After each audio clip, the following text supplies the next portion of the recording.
E aí pessoal, tudo bem? No vídeo de hoje nós vamos conversar um pouco sobre as luminárias, né? Lembrando que a gente começou a estudar sobre luminotécnica, nas aulas passadas nós vimos sobre luz, tá? E estudamos também sobre as lâmpadas e hoje o assunto são as luminárias, né? O lugar onde a gente vai fixar as lâmpadas. A gente vai ver qual que é a importância delas e alguns critérios para a gente poder fazer a seleção delas. Quando a gente fala em projeto de iluminação, normalmente a primeira coisa que vem à cabeça é o projeto das lâmpadas, né? E é claro, elas que vão ser importantes. Mas as luminárias também são muito importantes, tá? Elas têm diversas funções, tá? Uma das funções da luminária é proteger as lâmpadas. Dependendo do local onde a gente vai instalar a nossa iluminação, a gente vai precisar de uma luminária fechada, a luminária vai poder ser aberta. Um outro critério, né, uma outra característica é a orientação do fluxo luminoso, né? Vão ter lugares que nós vamos querer uma luminária que tenha um ângulo de abertura grande para a iluminação, porque a gente quer iluminar uma área grande.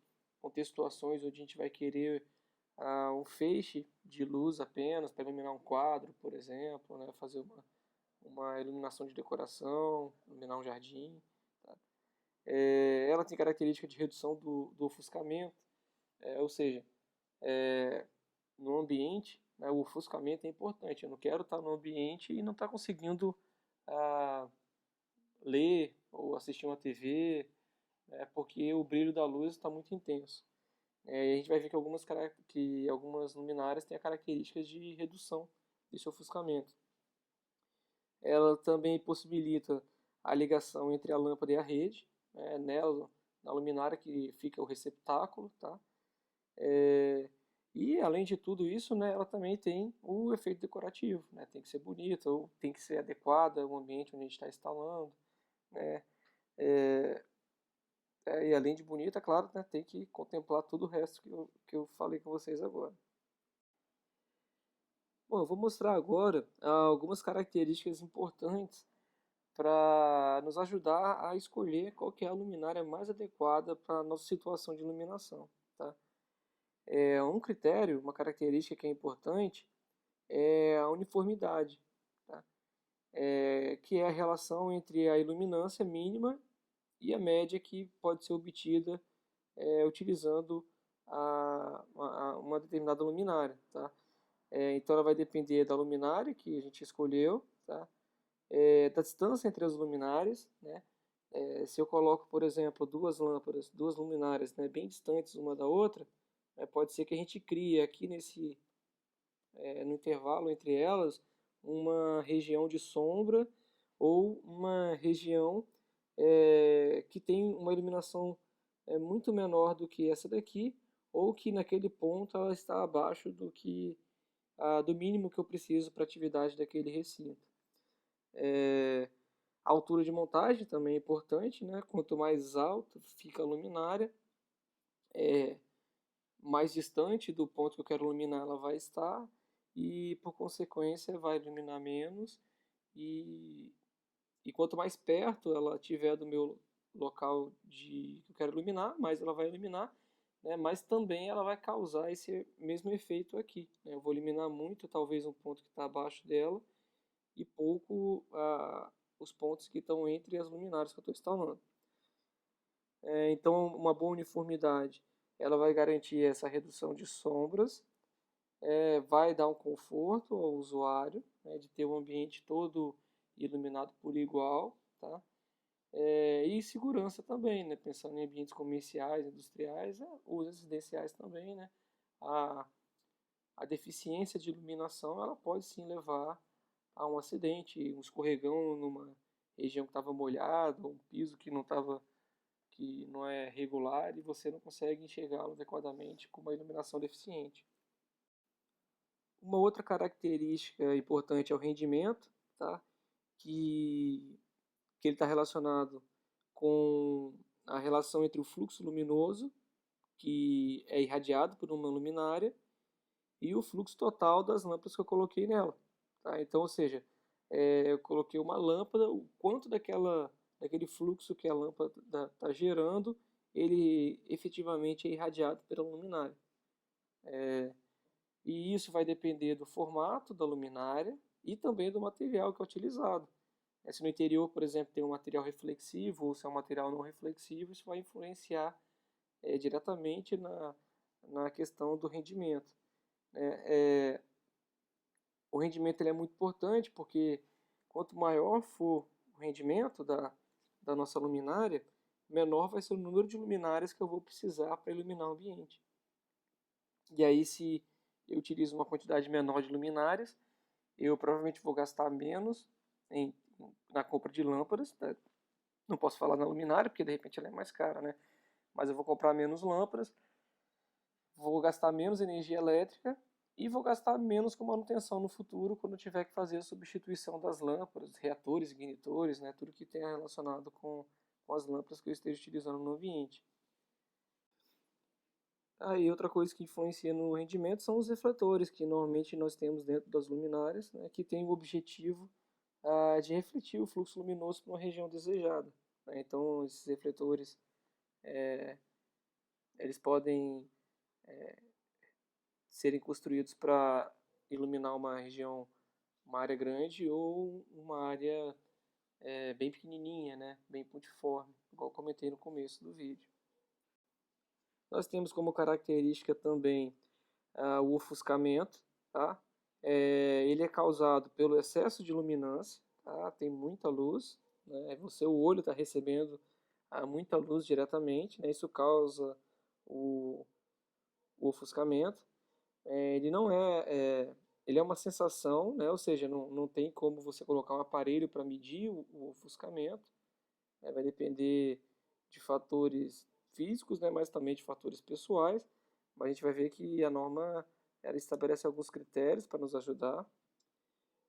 O ofuscamento ele vai depender praticamente da iluminância da fonte, né? Que é a lâmpada, da luminância do fundo, né, se tem alguma coisa para refletir a iluminação que a lâmpada está gerando, o tamanho aparente, né, o que fica à mostra da luminária,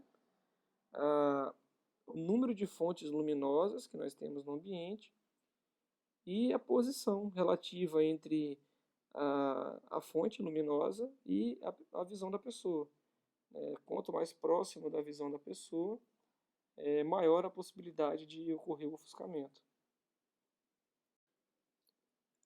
Baseado nisso, ele pode ser do tipo direto, né, que é quando você está tendo ofuscamento por conta da lâmpada ou da luminária mesmo, tá? A posição dela, o tipo de luminária e lâmpada estão provocando ofuscamento. E ele pode ser do tipo indireto, né, quando ele é refletido no ambiente e aí causa esse incômodo nas pessoas. É fácil a gente imaginar, por exemplo, uma mesa espelhada, né, que na posição que ela se encontra no ambiente, ela está refletindo a, a iluminação de uma lâmpada diretamente para o rosto da pessoa que está tentando ler algum material sobre a mesa. E aí, uma das coisas que existem para poder reduzir o ofuscamento é a utilização das aletas ou chamados difusores ou louvers, tá? São essas aletazinhas aqui, ó, que são muito comumente encontradas nessas luminárias de lâmpada fluorescente. E aí a ideia aqui é exatamente que quando você olha com certo ângulo de inclinação, né, essas aletas aqui escondem a lâmpada lá dentro, né, de maneira que vai reduzir consideravelmente o ofuscamento. Quando a gente retornar às aulas, reparem que todas as luminárias lá da escola, elas possuem essas aletas, né, esses difusores, exatamente para ter uma redução do ofuscamento, né, na sala de aula, que é um local tão importante, né, de iluminação. Bom, outra coisa que pode reduzir o ofuscamento, né, é a elevação da fonte luminosa. Quanto mais alto a fonte luminosa está, né, menor a possibilidade dela estar no ângulo de visão direta do usuário. É claro que aumentar a altura da lâmpada vai implicar em outras coisas no projeto, né? Aumentar a altura, ela vai iluminar menos e provavelmente a gente vai precisar de uma quantidade maior de lâmpadas, né? Então o projeto ele está aí para a gente conseguir encontrar esse termo, esse meio termo ótimo, né? De pouco ofuscamento com boa iluminação e pouca utilização de lâmpadas luminárias. Superfícies opacas também vão ajudar, né? Afinal de contas, não vai ter reflexão, então a gente vai evitar o ofuscamento indireto. Aumentar a luminância do entorno através da iluminação natural. Quanto mais luz vem por janelas, por exemplo, ou paredes de vidro, menor a quantidade de lâmpadas que eu vou precisar de colocar e bem possivelmente eu vou diminuir o ofuscamento. É claro, eu estou considerando a entrada de luz de forma não direta, né, que não vai ter o sol iluminando dentro do ambiente, que aí o sol também causa o ofuscamento. E redimensionar a quantidade de luminárias, né? Outro fator que causa o ofuscamento pode ser um erro no projeto, né? Então, a pessoa calculou, vocês vão ver que o primeiro método que a gente vai estudar ele é relativamente simples, rápido de fazer, né? Então, mas a pessoa, sei lá, de repente está habituada a fazer, quis chutar um valor, né? Ou calculou de qualquer jeito e errou a quantidade de luminárias. E aí isso daqui pode ser um dos motivos que está causando o ofuscamento. Existem algumas formas de classificação das luminárias, né, para a gente poder diferenciar uma da outra. Uma das formas de classificá-las é por tipo de luminária por aplicação. Então, as luminárias, os fabricantes, eles produzem as luminárias, normalmente elas têm um propósito, né, um local onde elas são mais adequadas para o uso. Por exemplo, a gente tem luminárias que são feitas para aplicação comercial. Tá? Essas luminárias elas têm as características de ter uma alta eficiência, né? Serem bonitas, né? Ter uma boa estética. Né? Bonita não quer dizer enfeitada, né? Quer dizer que ela tem uma estética séria, por exemplo, ou que é fácil de você combinar com o ambiente comercial, tá? E também característica de controlar o ofuscamento, tá? Normalmente nessas luminárias são utilizadas lâmpadas fluorescentes, né, ou mais recentemente, quando eu digo mais recentemente, de uns 5 a 6 anos para cá, existem já muitas lâmpadas LED sendo inseridas no mercado, inclusive lâmpadas LED com o mesmo formato de lâmpada fluorescente. E aí possibilita, por exemplo, nas regiões, nos lugares onde você tinha luminárias, de lâmpada fluorescente, você simplesmente poder retirar a lâmpada fluorescente, inserir uma lâmpada LED, claro, né, trocando o reator da lâmpada fluorescente para a fonte da lâmpada LED. Existem aquelas que têm características para aplicações em ambientes industriais, né?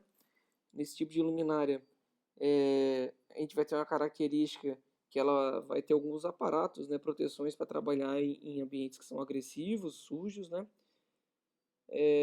Nessas luminárias, normalmente a gente vai ter um compartimento para reator. A gente viu lá os tipos, né, de vapor de metálico, vapor mercúrio, a gente viu que elas precisam de reator e ignitor, e aí essas luminárias já vão ter um lugar para você acomodá-los dentro dela. É claro que não vai ser junto com a lâmpada, né, ele vai ter um compartimento à parte. E uma característica de facilidade de manutenção. Tá? Em setores industriais, é muito comum a gente considerar no projeto, dependendo do tipo do setor, que a gente só vai conseguir trocar as lâmpadas nos períodos de manutenção, que costumam ser anuais. Né? E essas considerações são importantes, porque no seu próprio cálculo do projeto, a gente vai ter que considerar, por exemplo, que no final de um ano a gente vai ter um percentual de lâmpadas queimadas e que com essas lâmpadas queimadas a gente garante o mínimo de iluminação do local. Isso faz o projeto ficar mais caro, né?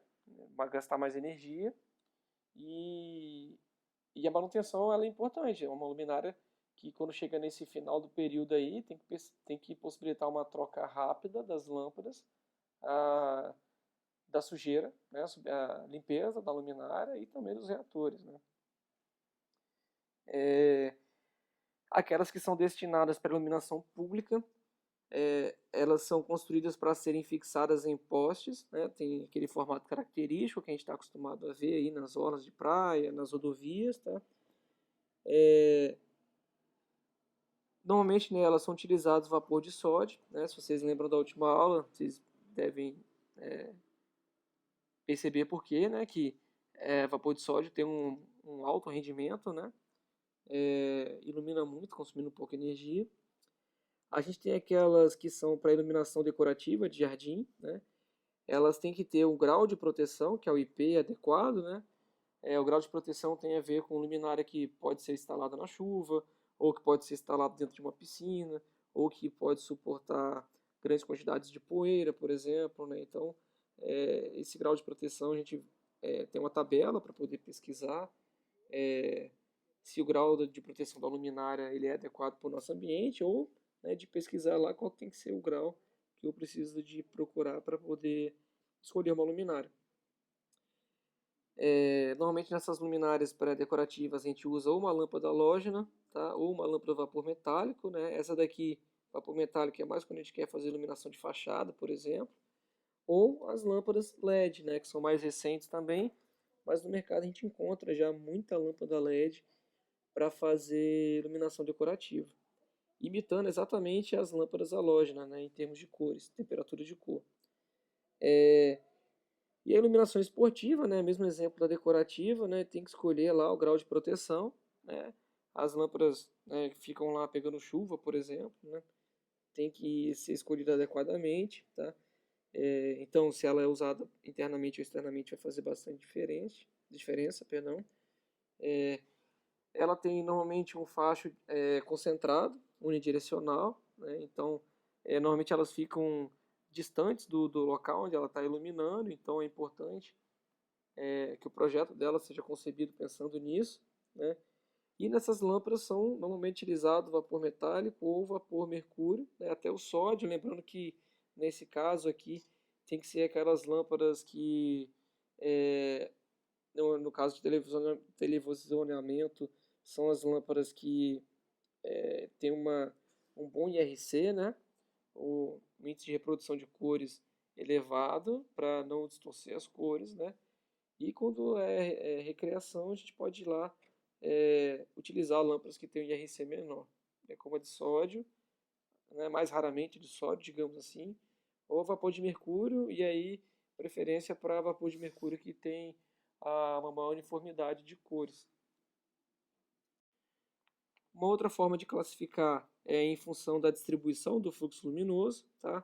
Aí a gente pode ter uma lâmpada, uma luminária, desculpa, que faz uma distribuição chamada de direta, né? Então aqui, nessa cor cinza aqui, nós temos a luminária, né? Esse globo aqui embaixo, esse balão aqui, está representando para onde que está saindo a luz, para onde ela está emitindo a luz, a luminária, tá? E na iluminação, na luminária que tenha do tipo direta, a gente vai ter de 90% a 100% da iluminação sendo dirigida diretamente para o plano de trabalho, né? Então, o plano de trabalho é a prioridade da luminária do tipo direta, né? Então, a luz vai quase toda para o plano de trabalho. Nas luminárias do tipo semi-direta, né, a gente já vai ter uma alteração dessa direção do fluxo, né? De 60% a 100%, de 60% a 90%, né?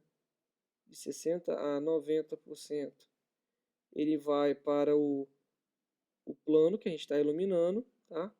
E de 10% a 40% vai para o teto, né? Ou seja, uma parte dessa iluminação vai ser refletida no teto e vai retornar para o ambiente. A gente vai ver que o teto é importante, a cor do teto também na iluminação, exatamente por esse motivo, né? E lá de 60 a 90 já vai sair daqui direto para o ambiente que a gente quer iluminar. Ela pode ser indireta, tá? Aí na indireta uma parcela muito pequena vai para o ambiente, para o plano que a gente está iluminando, né? E a maior parte ela vai ser refletida pelo teto, e também por consequência nas paredes, tá? Continuando, nós podemos ter aquelas do tipo semi-indireta, tá?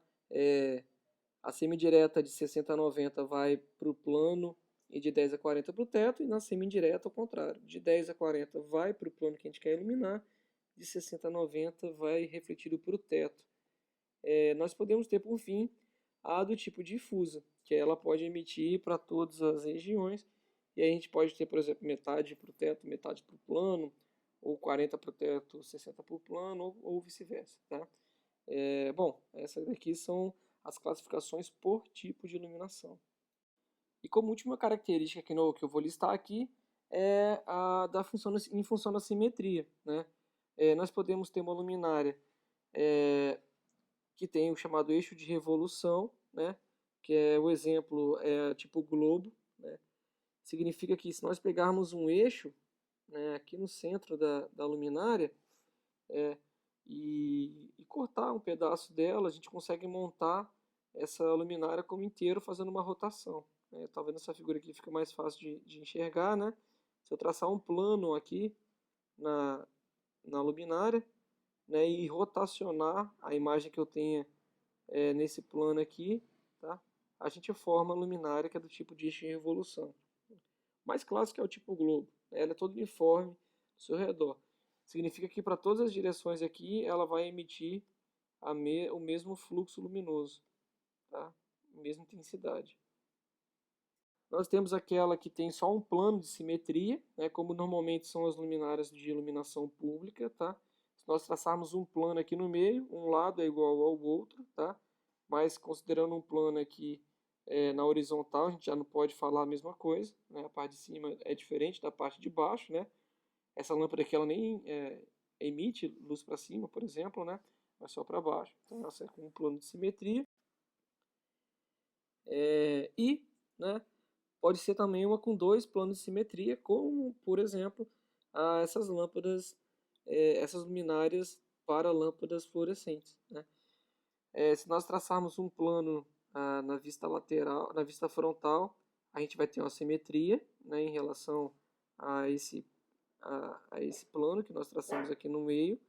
Na vista superior, ela também vai ter uma simetria, né, em relação a esse plano, mas na vista lateral ela não tem a simetria, né? A parte de cima é diferente da parte de baixo, né? De novo, essa lâmpada aqui, ela vai até emitir um pouco mais para cima o fluxo luminoso, mas exatamente para cima ela não vai emitir, né? Atrás da onde está a carcaça da lâmpada ali. Então essa é uma simetria com dois planos, que é nesse exemplo aqui, né? Tem a simetria na vista superior e na vista frontal. Bom, eu falei, né, no começo dos reatores ignitores, né? Então, só para especificar um pouco mais sobre eles, né? Eles são os equipamentos auxiliares das lâmpadas, né? Que vão entrar junto com a luminária. O reator, ele tem a função de gerar um pulso de tensão, tá? Um pulso de tensão mais elevado para dar início ao acendimento. E aí cada tipo de lâmpada vai ter um reator característico para ela, né? Cada tipo de lâmpada de descarga, né? Que são as lâmpadas que precisam do reator. E além desse pulso para iniciar o acendimento dela, né?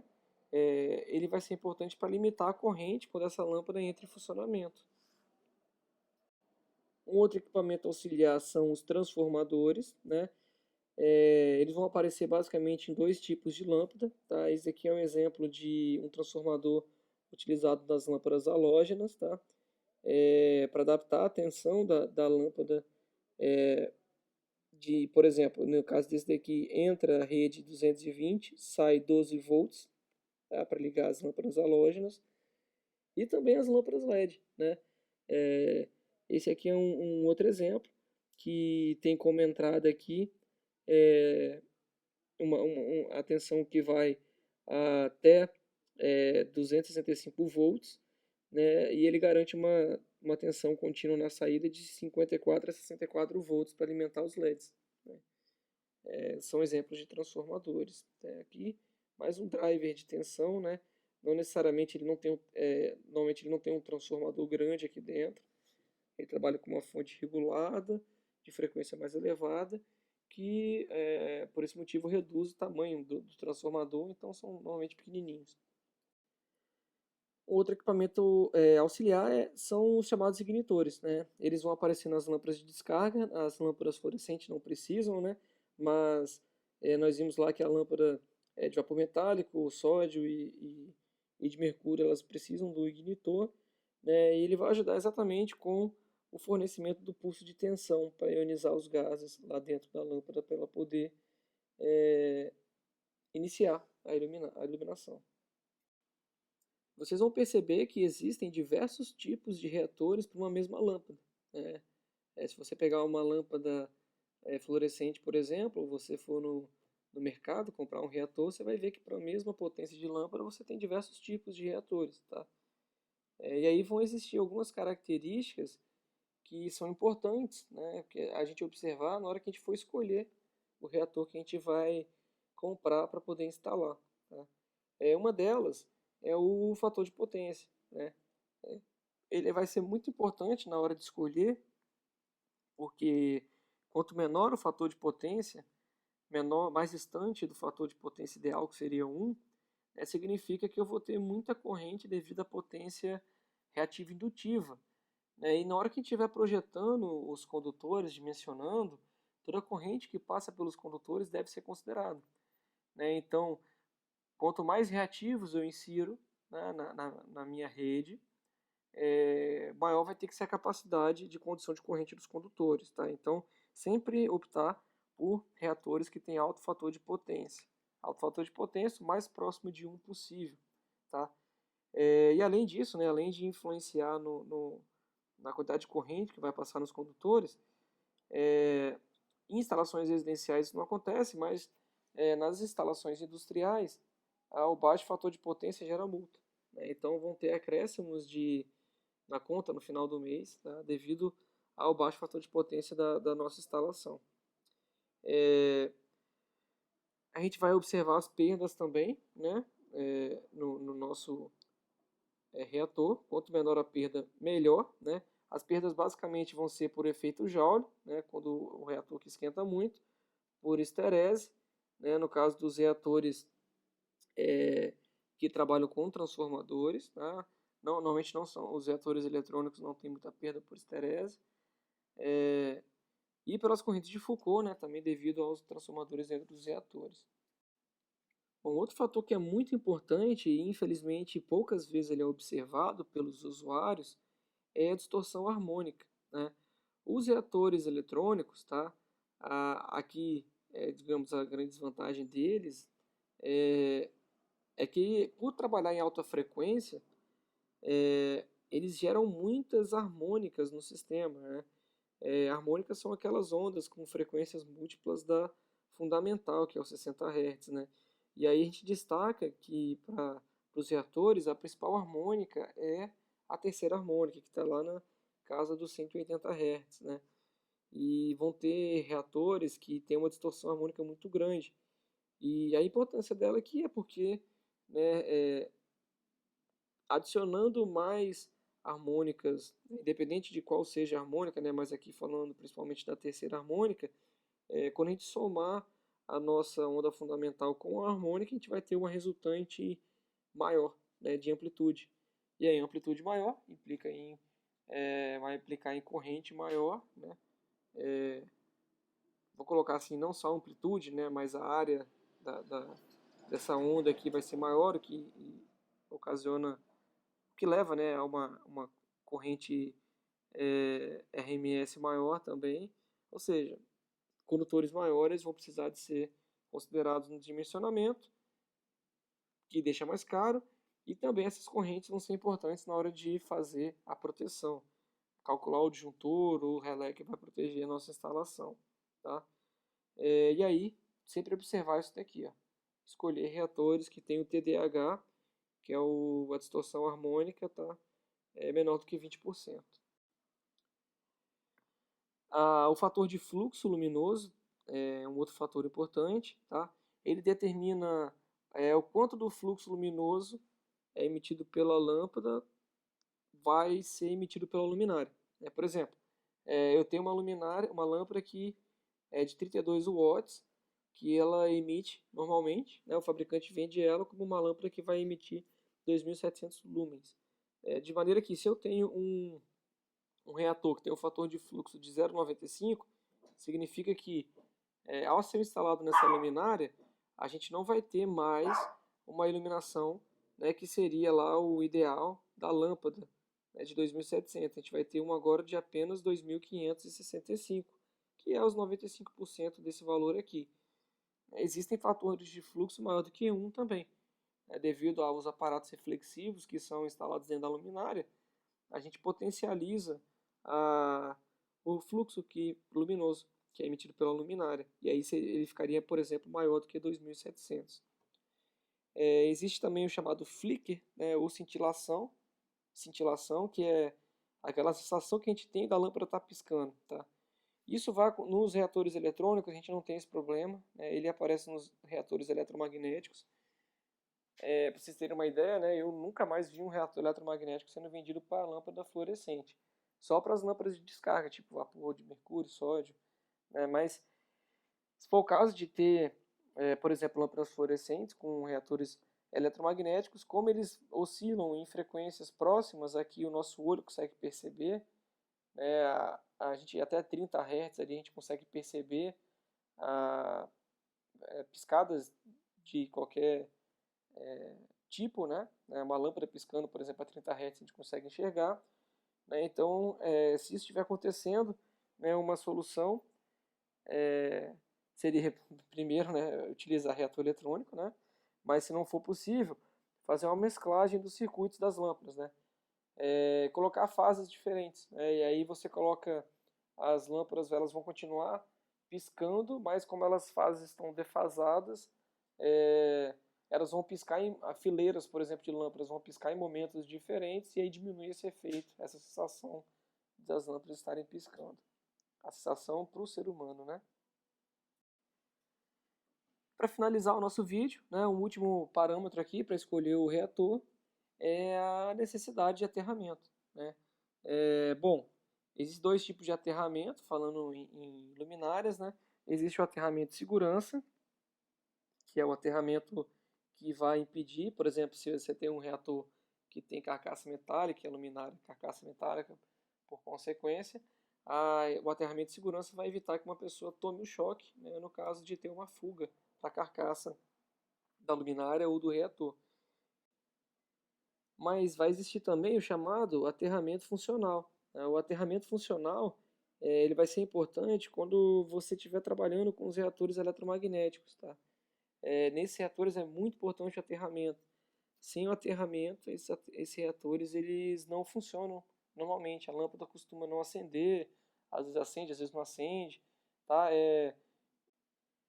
Talvez vocês se lembrem de quando vocês eram mais novos, que ainda tinha uma quantidade boa de reatores eletromagnéticos nas lâmpadas fluorescentes, que acontecia muitas vezes a lâmpada não acender, aí você ficava no interruptor ligando, desligando até ela acender. Né? Normalmente isso indica que se ali você tiver, obviamente, né, um reator eletromagnético, isso indica que esse reator ele não está aterrado, tá? Ou que o aterramento dele não está adequado e aí por isso ele não está funcionando. Pessoal, então era isso que eu queria conversar com vocês sobre os tipos de luminária, tá? Espero que vocês tenham entendido e por acaso se tenha ficado alguma dúvida aí, vai lá no fórum da semana e manda a pergunta. Se algum colega puder ajudar, participe também. Se não, assim que eu ler a sua pergunta, eu tento respondê-la, tudo bem? Um grande abraço e até o próximo vídeo.